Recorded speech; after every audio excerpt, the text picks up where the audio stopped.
मंत्री कपिल मिश्रा ने कहा कि इस साल यमुना का जलस्तर पिछले साल के मुकाबले काफी गिर गया है। उन्होंने बताया कि वर्षों से आसपास के इलाकों के निवासियों को पर्याप्त पानी होते हुए भी छठ पूजा करने से रोका जाता रहा है। हालांकि इस बार पूजा की अनुमति दी गई है, लेकिन कई लोग अब भी आहत हैं क्योंकि 1 दशक से अधिक समय तक उन्हें इस पर रोक झेलनी पड़ी। मिश्रा ने कहा कि लोगों की ये पीड़ा यमुना किनारे लंबे समय से चले आ रहे अन्याय और प्रशासनिक उपेक्षा को उजागर करती है। आज की तारीख में और पिछले साल में भी केवल 1 साल में अगर यमुना के झाग की तुलना करें तो पिछले साल 5 किलोमीटर तक झागता और 10 फुट ऊंचा झागता। उसकी फोटो सबके पास है, आपके कैमरों में है। और इस बार आप अपना कैमरा लेके कालिंदी चले जाइए, क्या स्थिति है, जमीन आसमान का अंतर है। पिछले 7 साल से पूर्वांचल के लोगों को यमुना पर छठ पूजा करने से रोका गया। क्यों रोका गया है बताएं केजरीवाल जी, आपने क्यों नहीं पूजा होने दी? कोर्ट का तो कोई ऑर्डर नहीं था, इस बार कैसे हो रही है पूजा? आपने जानबूझ के प्रताड़ित किया, अपमानित किया पूर्वांचल समाज के लोगों को। और इस वक्त वो जो उनकी पीड़ा समझिए आप, उनकी पीड़ा है कि वो चाहते थे कि छठ हो ना, यमुना के किनारे ना हो, घाटों में ना हो, यमुना गंदी बनी रहे। अब वो उनका दर्द है कि ये जो वो 11 साल में नहीं कर पाए वो 7 महीने में कैसे हो रहा है। और ये तो हम में से किसी ने क्लेम नहीं किया कि पूरी तरह से यमुना साफ है या पीने का पानी है। क्या किसी ने ये बोला? क्या ये स्थिति हो सकती है 7 महीने में? लेकिन छठ पूजा की जा सकती है और सुरक्षा पूर्वक की जा सकती है, सम्मान पूर्वक की जा सकती है। पूरी विनम्रता के साथ पूरी सरकार, संगठन, सब लोग, हम लोग ये सुनिश्चित कर रहे हैं। और आप देख रहे हैं एक एक मंत्री, एक एक विधायक, एक एक कार्यकर्ता सड़क पर है, जनता के बीच में है। आप वो एक कमरे में बैठ के रो रहे हैं और उनका ये रोना अभी बहुत साल चलने वाला है। बिहार विधानसभा चुनाव के बीच भाजपा नेता और मंत्री हरि साहनी ने एक बयान में कहा कि राज्य की जनता ने पहले जंगल राज का दौर देखा था, लेकिन अब एनडीए सरकार के तहत मंगल राज का समय है। उन्होंने कहा कि बिहार के लोग विकास, सुरक्षा और स्थिरता के पक्ष में हैं और इस बार भी वही विश्वास दोहराया जाएगा। साहनी ने दावा किया कि जनता एनडीए को एक बार फिर मजबूत सरकार के रूप में चुनने जा रही है, क्योंकि राज्य में कानून व्यवस्था और विकास कार्यों पर जनता का भरोसा लगातार बढ़ा है।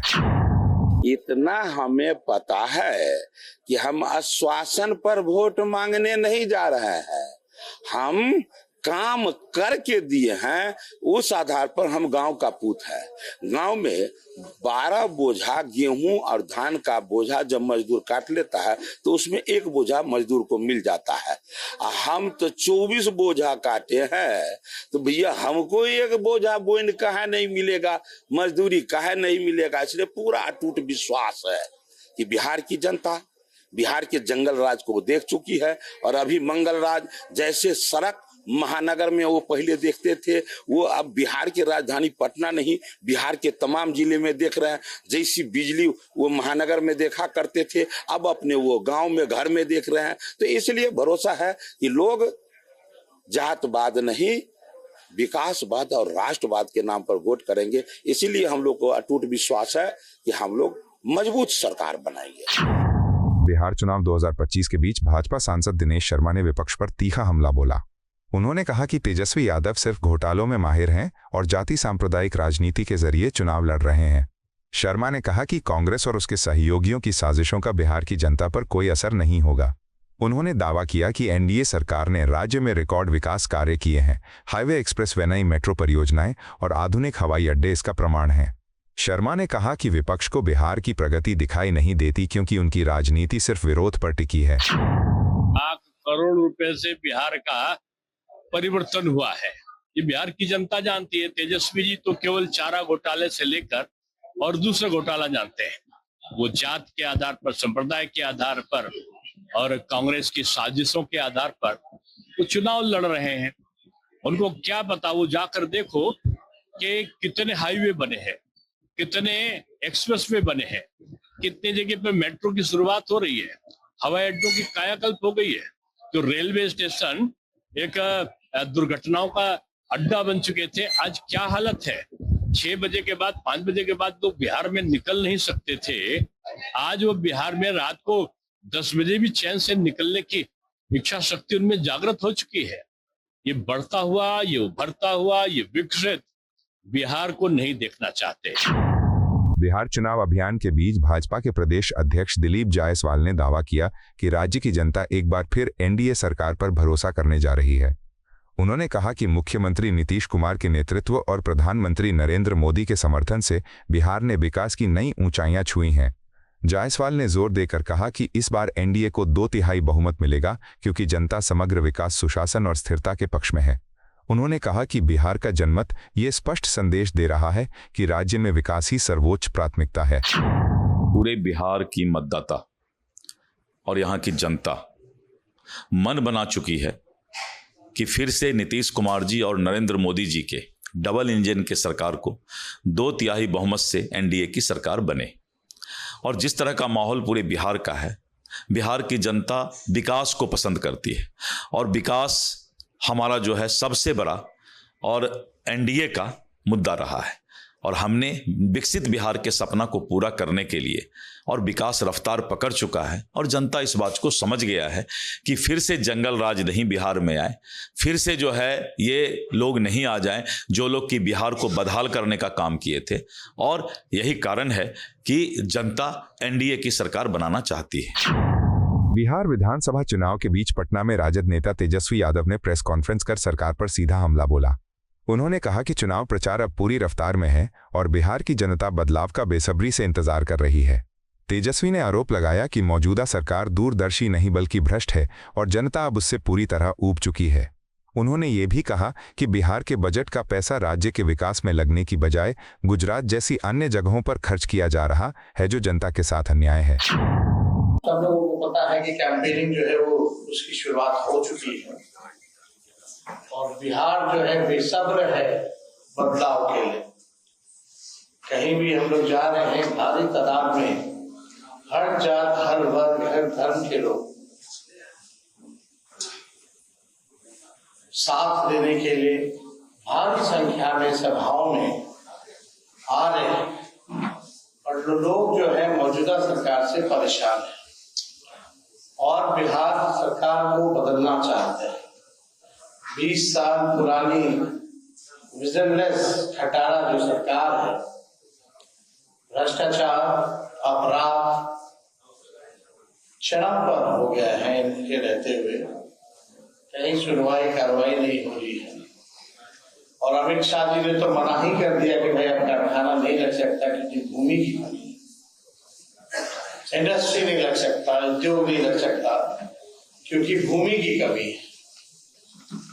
तो लोग समझ चुके हैं भाजपा को, उनके चाल और चरित्र को, कि मोदी जी ने फैक्ट्रियां लगाई, SEZ लगाई, IT पार्क लगाई, सेमीकंडक्टर फैक्ट्रियां लगाई, स्टेडियम्स इंटरनेशनल लगाई, इन्वेस्टर मीट जो है सब कुछ गुजरात में, बल्कि बिहार का बजट भी शिक्षा चिकित्सा का गुजरात में खर्च कर रहे हैं और बिहार को केवल और केवल अंगूठा और ठेका दिखाने का काम किया है।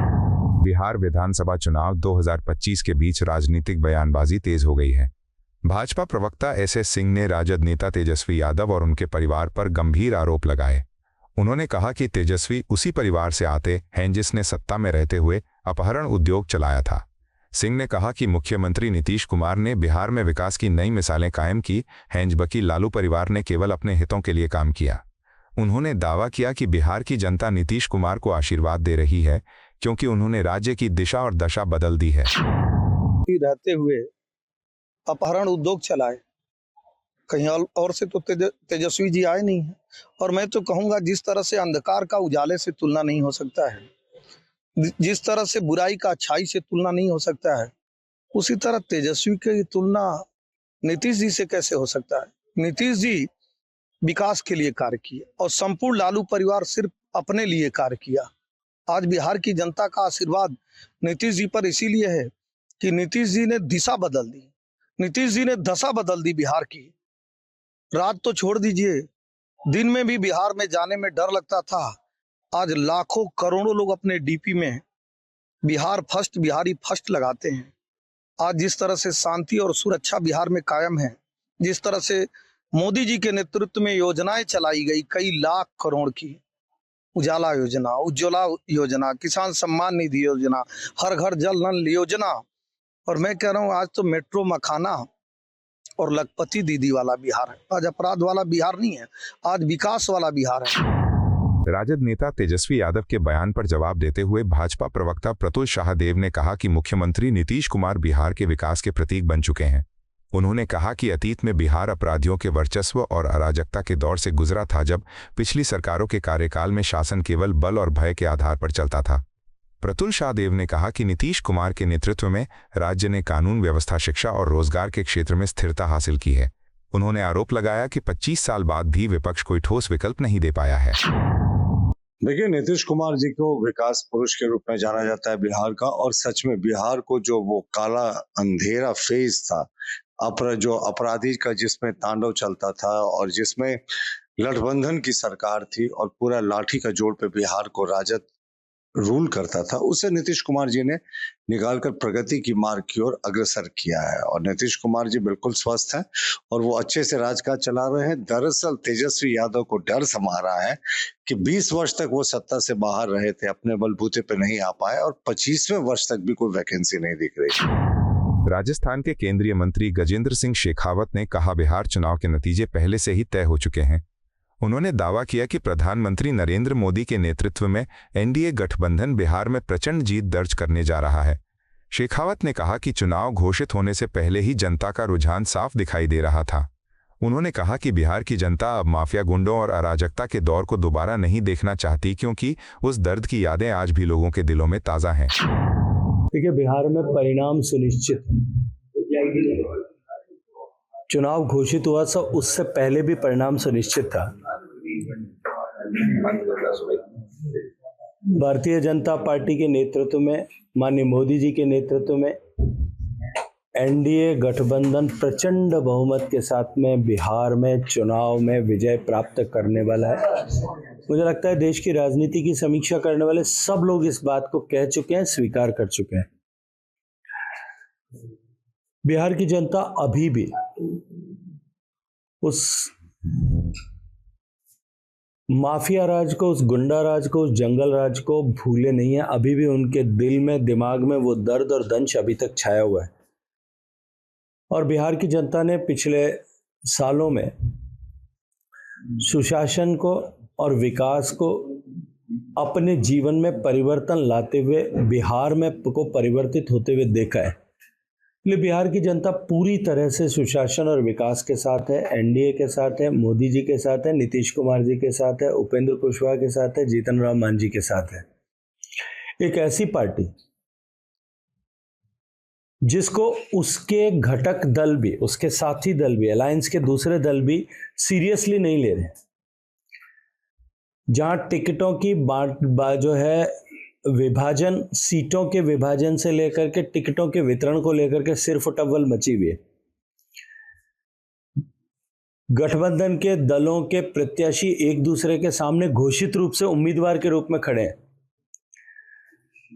एक ऐसी पार्टी जिसके ऑब्जर्वर जब बिहार में, पटना में पहुंचते हैं तब टिकट चोर वापस जाओ के नारे लगते हैं, वो किसी को मुख्यमंत्री का चेहरा घोषित कर दें, मुझे लगता है कि उसका कोई राजनीतिक न तो वजूद होता है, न कोई वजन ही होता है।